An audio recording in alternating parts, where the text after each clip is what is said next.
Here are 3 things that have killed a deal in the last 2 weeks in our office. The first one being ego. When we are negotiating with another client or with an agent, there are no egos. Check your ego to the door. Not looking to have a battle of the egos. It doesn't matter how many years you're in business or how many years I've been in business. Who cares?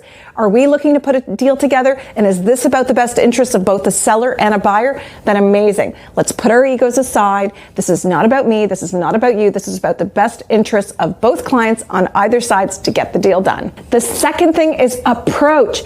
Just try to be a nice guy. I mean that for all agents. Sometimes agents can be so bloody abrasive when you're dealing with them on the first call or the second call or the third call. Well, if you're going to be abrasive or a witch, it is not going to help us put a deal together. So stop being like that.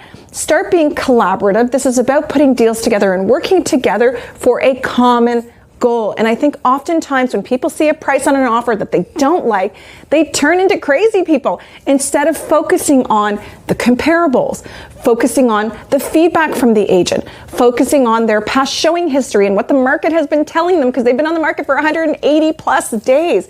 They get so caught up in being a hammer and whacking a mole that they forget that they've been hired to do a job for the seller to get them through to the other side. So let's focus on approach, because even bad news delivered well can be better news than bad news delivered poorly. Let that sink in.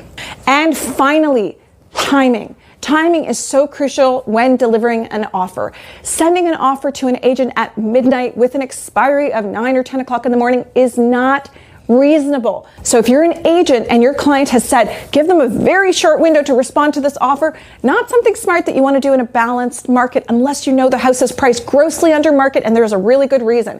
Timing is important. We want to consider timing for both sides. Am I going to be able to give this offer to an agent who's going to be able to respond to it?